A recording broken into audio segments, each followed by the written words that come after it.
सभी विद्यार्थियों का वेलकम। आज का हमारा टॉपिक है संविधान संशोधन की प्रक्रिया। देखिए, भारत के संविधान का जो भाग 20 है और अनुच्छेद 368 है, उसमें संविधान में संशोधन की जो प्रक्रिया है वो वर्णित है। और संविधान में जो संशोधन की तरीके हैं, पद्धतियाँ, वो 3 प्रकार के हैं।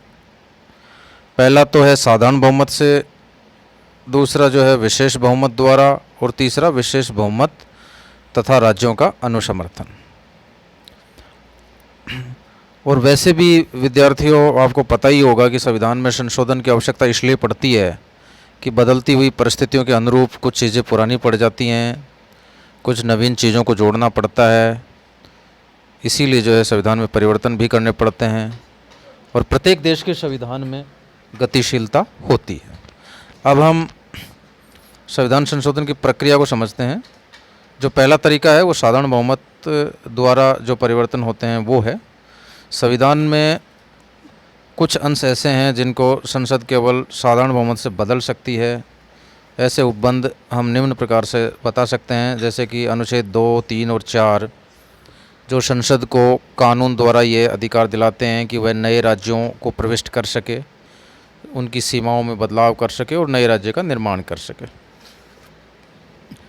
नेक्स्ट जो है वो अनुच्छेद 73 का 2 है, जो संसद की किसी अन्य व्यवस्था के होने तक राज्य में कुछ सुनिश्चित शक्तियाँ निहित करता है।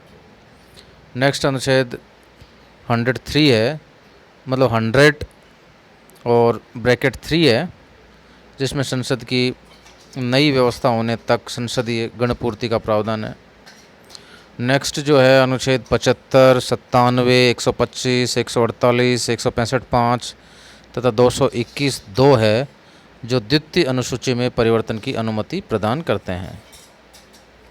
नेक्स्ट जो है अनुच्छेद 105(3) है, जो संसद द्वारा परिभाषित किए जाने पर संसदीय विशेषाधिकारों की व्यवस्था करता है। नेक्स्ट अनुच्छेद 106 है, जो संसद द्वारा पारित किए जाने पर संसद सदस्यों के वेतन एवं भत्तों की व्यवस्था करता है। नेक्स्ट जो है अनुच्छेद 118(2), जो संसद के दोनों सदनों द्वारा स्वीकृत किए जाने पर प्रक्रिया से संबंधित कानून की व्यवस्था करता है।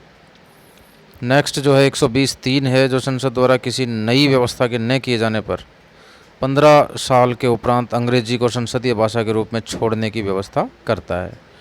नेक्स्ट जो है अनुच्छेद 124(1) है, जिसमें ये व्यवस्था है कि संसद द्वारा किसी व्यवस्था के न होने तक उच्चतम न्यायालय में 7 न्यायाधीश होंगे। इसके अलावा इसमें कुछ और भी अनुच्छेद हैं, जैसे 133(3), जो संसद द्वारा नई व्यवस्था न किए जाने तक उच्च न्यायालय के एक न्यायाधीश के द्वारा उच्चतम न्यायालय को भेजी गई अपील को रोकता है। फिर अनुच्छेद 135 है, जो संसद द्वारा किसी अन्य व्यवस्था को न किए जाने तक उच्चतम न्यायालय के लिए एक सुनिश्चित अधिकार क्षेत्र नियत करता है। अनुच्छेद 169(1), जो कुछ शर्तों के साथ विधान परिषदों को भंग करने की व्यवस्था भी करता है, वो ये भी जो है साधारण बहुमत से ही इस तरह का संशोधन हो सकता है। अब नेक्स्ट जो प्रक्रिया है, तरीका, वो विशेष बहुमत है। संविधान के अधिकांश उपबंधों में संशोधन के समय संसद में विशेष बहुमत की आवश्यकता होती है।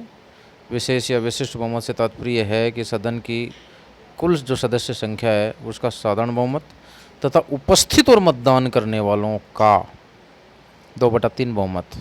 विशेष बहुमत की आवश्यकता संसद के दोनों सदनों में ही होती है, ये विद्यार्थियों आपको ध्यान रखना है। नेक्स्ट जो संविधान संशोधन की प्रक्रिया है वो है विशेष बहुमत और राज्यों का अनुसमर्थन।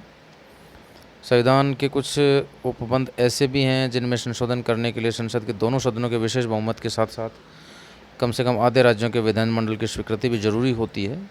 ऐसे कुछ विषय हैं जैसे अनुच्छेद 54 राष्ट्रपति का निर्वाचन, अनुच्छेद 55 राष्ट्रपति की निर्वाचन प्रणाली, अनुच्छेद 72 संघ की कार्यपालिका शक्ति का सीमा, अनुच्छेद 162 संघ के राज्यों की कार्यपालिका शक्ति की सीमा, अनुच्छेद 241 केंद्र शासित क्षेत्रों के लिए उच्च न्यायालय, भाग 5 का अध्याय 4 संघ की न्यायपालिका और भाग 6 का अध्याय 5 राज्यों की उच्च न्यायपालिका, भाग 11 का अध्याय 1 संघ और राज्यों के विधायी संबंध और अनुच्छेद 368 संविधान में संशोधन की प्रक्रिया। तो हम कुल मिलाकर के ये कह सकते हैं कि जो संविधान संशोधन की प्रक्रिया है उसमें संयुक्त बैठक का कोई प्रावधान नहीं है।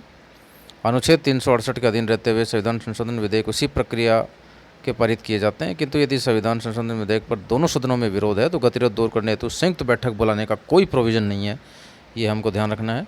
राष्ट्रपति संशोधन विधेयक पर अनुमति देने के लिए बाध्य हैं। अनुच्छेद 111 के अनुसार जब साधारण विधेयक राष्ट्रपति की अनुमति के लिए भेजा जाएगा तो वो अनुमति न देकर उसे सदनों को पुनर्विचार करने के लिए लौटा सकता है, किंतु अनुच्छेद 368 के अंतर्गत राष्ट्रपति संविधान संशोधन विधेयक पर अनुमति देने के लिए बाध्य है। नहीं विधेयक प्रस्तुत करने से पूर्व राष्ट्रपति की पूर्व अनुमति की जरूरत पड़ती है।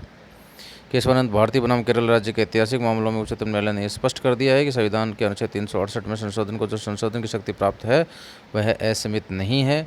न्यायालय ने 7.6 से दिए गए निर्णय में ये स्पष्ट कर दिया कि संसद संविधान संशोधन शक्ति के प्रयोग द्वारा संविधान के आधारभूत ढांचे को नष्ट नहीं कर सकती, किंतु आधारभूत ढांचा क्या होगा इसका निर्धारण न्यायालय आवश्यकता अनुसार समय समय पर करेगा।